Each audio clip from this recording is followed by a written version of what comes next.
High Road, while Sky's crime correspondent Martin Brunt is further south in Monument Way, and Ashish Joshi also joins us from New Scotland Yard. Michelle, to you first. Describe to us, tell us what is happening there this lunchtime.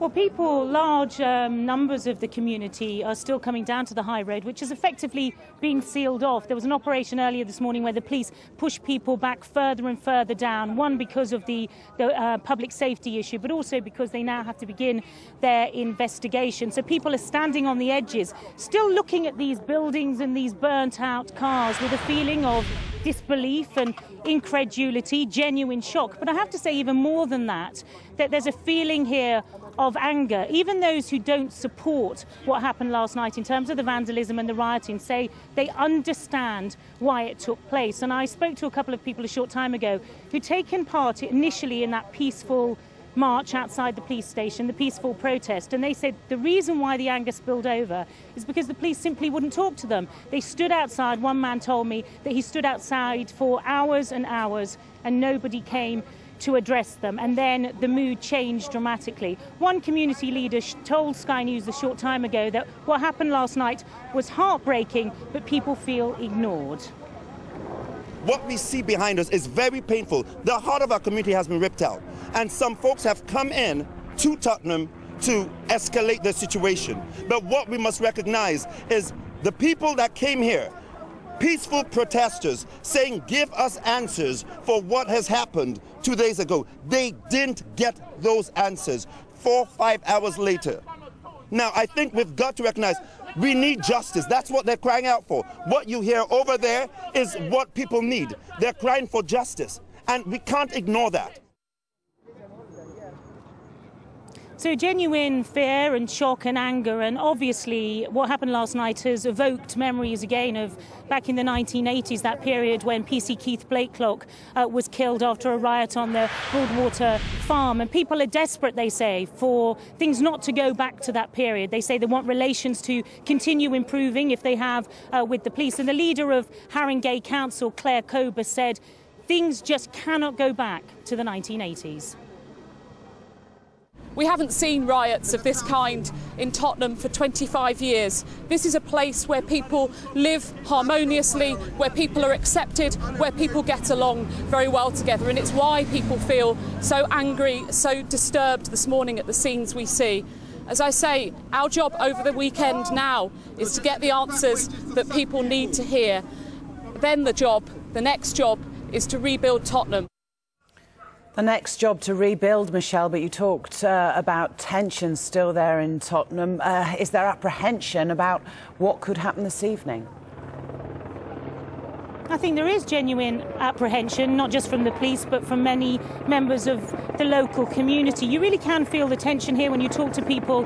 There is that anger. And I have to say, I spoke to several people this morning who said we're going to be back out again tonight. They didn't say we were going to be out rioting or causing trouble, but they said we should be back out there again tonight, reinforcing our message to the police. So I think that the police are going to be on standby. Everybody's going to be watching the area. Nobody wants a repeat of what happened last night, but there is genuine concern that because of the tension still brewing, that there is the potential for further damage and violence. Michelle, thank you. Let's go over to Ashish Joshi at New Scotland Yard. What are the police saying, Ashish, about how events unfolded last night and the police response?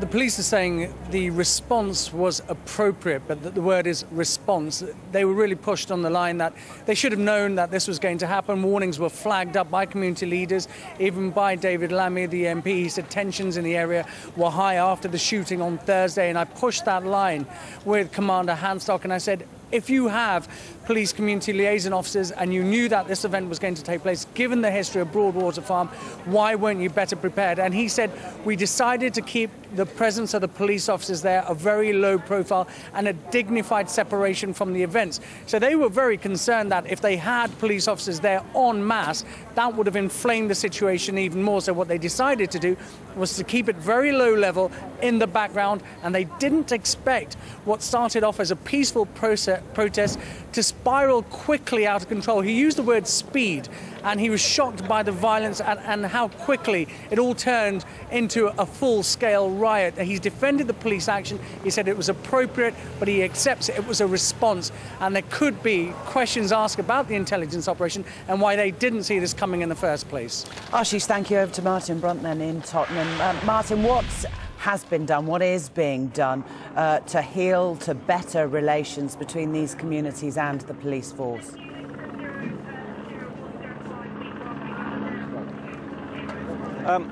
A lot is being done at the moment, but I mean, I think the problem, the difficulty is establishing those lines of communication. As Michelle has been telling you from elsewhere in this area, the community is very angry, very full of resentment about the shooting on Thursday night. And I think while all that is going on, it's very difficult to continue or in fact re-establish those lines of communication between the community and the police. You know, we saw David Lammy, the MP, the council leader Claire Cober here earlier, rather shouted down by those who were here to listen, because the continuing thought amongst the community is that they want justice. And I think one of the problems is that, and again this has been reflected by others you've been talking to, there really isn't any substantial dialogue between the police and the community at the moment. Nobody really has been given an explanation as to why Mr. Duggan was shot here on Thursday night. The police say, well, it's now a matter for the Independent Police Complaints Commission, who are the official investigators. The IPCC have put out a few statements, but again, they say they are hampered because it is an ongoing investigation. They continue to appeal for witness. So the big problem, I think, at the moment is that nobody has explained exactly what happened on Thursday night. And of course, you know, there may be very good reasons for it. They're still appealing for witnesses. You know, perhaps there aren't many people who have a clear idea as to why Mr. Duggan was shot. I mean, for the last 48 hours or so, we've been relying in reporting the events of Thursday night on people from within the community that we have been talking to. So it's very difficult to get a clear idea, and until that is established, which may be days or weeks, the community will continue to feel full of resentment. Martin Brunt, live for us in Tottenham as well. Thank you all. The Home Secretary, Theresa May, has given her reaction, saying, "I condemn utterly the violence in Tottenham last night. Such disregard for public safety and property will not be tolerated, and the Metropolitan Police have my full support in restoring order. I want to pay tribute to the officers who put themselves in harm's way." And the Prime Minister's spokesman said, "The rioting in Tottenham last night was utterly unacceptable. There is no justification for the aggression the police and the public faced, or for the damage to property. There is now a police investigation into the rioting, and we should let that process happen." Well, let's take a look at the events which led to the overnight violence. On Thursday, as Martin Brunt was telling us, a 29-year-old man, Mark Duggan, was shot dead in a police anti-firearms operation on the Ferry Lane Bridge next to Tottenham Hale Tube Station. It caused much tension in the local community, and yesterday afternoon about 120 people, including his family and friends, staged a vigil marching from the Broadwater Farm area to Tottenham Police Station. Although the demonstration began peacefully, violence escalated after dark when protesters set fire to 2 police cars on Forster Road. A double-decker bus was dramatically torched on the corner of Tottenham High Road and Brook Street. Stuart Rioters lived above Carpet-Rite, which was broken into, looted and burnt out. He told Sky News he was forced to flee. We lived there, we were on the top floor. We could see the rioters coming closer. We could see, I think Aldi was on fire and barricades being made by the rioters. It's really scary. We got out, we sort of banged on some doors of neighbours, and we were with some neighbours, and we sort of escaped, and we come to my father's, and we were watching the reports through the night, and we've gone back this morning, and it's just a complete shell. Everything's gone. Everything we've had has gone. It's just mad. It's families with children. They're different sized flats. Most of them will be 2-bedroom flats. There's lots of kids there. The policeman on Lansdowne Road today, when we went back this morning, couldn't confirm if everyone was out. You know, we still don't know if everyone's out at the moment. It's just chaos. People are still just walking around. People are just in shock. I'm numb. We've lost everything. So many people have just lost everything. It's just crazy. It looks like it's the Second World War, like the Blitz. It looks like the Blitz where we were living, you know. We saw what was happening on the news, and we thought it was calming down at about midnight. My wife actually went to bed. I've got a balcony that overlooks the high road, and like I said, you could just see things getting worse and worse, and there just didn't seem to be a police presence at all. You know, buildings seem to be allowed to burn. You know, I guess they couldn't get there. But where we lived, that building, it was built in 1920, it was an old cooperative store, it's just been allowed to burn down. They just couldn't get there. I think we've probably spent our last night in Tottenham. It's just in shock. We've not slept. We were just all in shock. I don't know what you can say. I don't know how this happened, how this was allowed to happen. No idea, really. Speechless. It just can't sink in that we're looking at our home. It's like you're looking at reports that are happening in, you know, like Syria and everything else that you've seen. This is Tottenham. This is where we live. This is London. It's like a war zone. We've lost everything. The only things that we have are the clothes on us, you know. We literally had to sort of flee the flat. And everyone that I know that had to leave those flats just had, all they had, we've got one person here in her pyjamas. She just left the flat. She's in her pyjamas. No one has everything. Everything's gone. Well, a resident of Tottenham there, do let us know your thoughts on what has happened in London overnight, and indeed if you were there or around or a resident in the area. We've had lots of comments and emails so far. Joe from East London says, although it was only a minority of the teenagers who caused the trouble, the image it created for the city is not looking so good. News@sky.com, 84501. Do send us. I think in some ways reminiscent of what had gone on in 1985. Obviously the conditions have changed since then, but intrinsically the issues remain the same, which is, you know, bad police and community relations, high levels of deprivation, disenfranchised communities, density, and lack of opportunities for young people for employment and other opportunities. And so a lot of desperation within an inner city area that is very poor, with the trigger of a young man being shot on Thursday and no answers being given to the family by the police. So slightly reminiscent, the climate has changed, but very little of the issues have gone away.